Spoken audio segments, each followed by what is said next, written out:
He's headed to college this fall. And then there's Chantel Steve from my hometown of Chicago, Illinois. Even when bouncing from foster home to foster home in the toughest neighborhoods in the city, she managed to get a job at a local health care center, start a program to keep young people out of gangs, and she's on track to graduate high school with honors and go on to college. And Jasmine, and Doni, and Chantel aren't any different from any of you. They face challenges in their lives just like you do. In some cases, they've got it a lot worse off than many of you. But they refuse to give up. They chose to take responsibility for their lives, for their education, and set goals for themselves. And I expect all of you to do the same. That's why today I'm calling on each of you to set your own goals for your education and do everything you can to meet them. Your goal can be something as simple as doing all your homework, paying attention in class, or spending some time each day reading a book. Maybe you'll decide to get involved in an extracurricular activity or volunteer in your community. Maybe you'll decide to stand up for kids who are being teased or bullied because of who they are or how they look.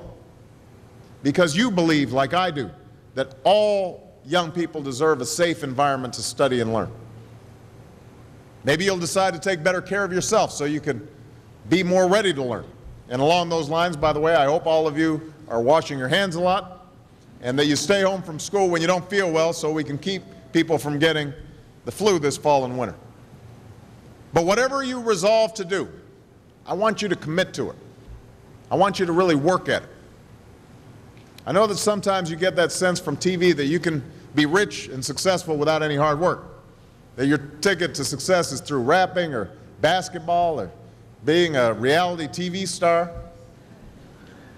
Chances are you're not going to be any of those things. The truth is, being successful is hard. You won't love every subject that you study. You won't click with every teacher that you have. Not every homework assignment will seem completely relevant to your life right at this minute. And you won't necessarily succeed at everything the first time you try. That's okay. Some of the most successful people in the world are the ones who've had the most failures.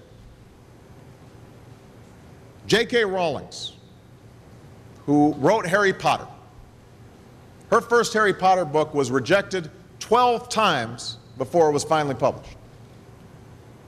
Michael Jordan was cut from his high school basketball team. He lost hundreds of games and missed thousands of shots during his career. But he once said, "I have failed over and over and over again in my life, and that's why I succeed." These people succeeded because they understood that you can't let your failures define you. You have to let your failures teach you. You have to let them show you what to do differently the next time. So if you get into trouble, that doesn't mean you're a troublemaker. It means you need to try harder to act right. If you get a bad grade, that doesn't mean you're stupid. It just means you need to spend more time studying. No one's born being good at all things. You become good at things through hard work. You're not a varsity athlete the first time you play a new sport. You don't hit every note the first time you sing a song. You've got to practice. The same principle applies to your schoolwork.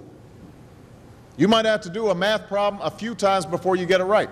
You might have to read something a few times before you understand it. You definitely have to do a few drafts of a paper before it's good enough to hand in. Don't be afraid to ask questions. Don't be afraid to ask for help when you need it. I do that every day. Asking for help isn't a sign of weakness, it's a sign of strength, because it shows you have the courage to admit when you don't know something, and that then allows you to learn something new. So find an adult that you trust, a parent, a grandparent, or a teacher, a coach, or a counselor, and ask them to help you stay on track to meet your goals.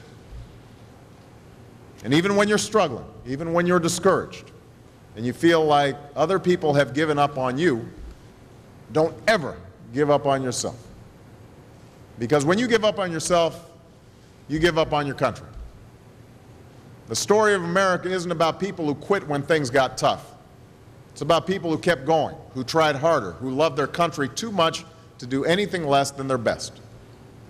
It's the story of students who sat where you sit 250 years ago and went on to wage a revolution, and they founded this nation. Young people. Students who sat where you sit 75 years ago, who overcame a depression and won a world war, who fought for civil rights and put a man on the moon. Students who sat where you sit 20 years ago, who founded Google and Twitter and Facebook and changed the way we communicate with each other. So today, I want to ask all of you, what's your contribution going to be? What problems are you going to solve? What discoveries will you make? What will a president who comes here in 20 or 50 or 100 years say about what all of you did for this country? You know, your families, your teachers, and I are doing everything we can to make sure you have the education you need to answer these questions. I'm working hard to fix up your classrooms and get you the books and the equipment and the computers you need to learn.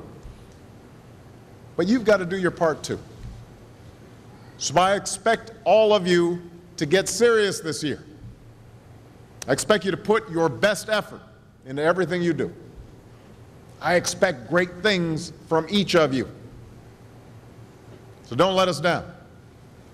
Don't let your family down or your country down. Most of all, don't let yourself down. Make us all proud. Thank you very much, everybody. God bless you. God bless America.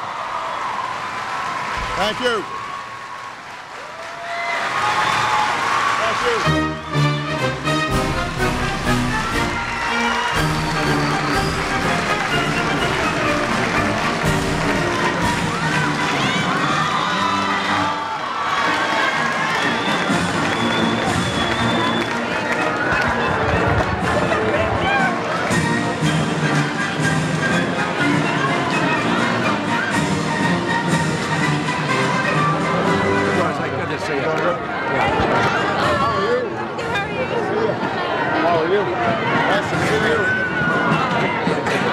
Safe travel.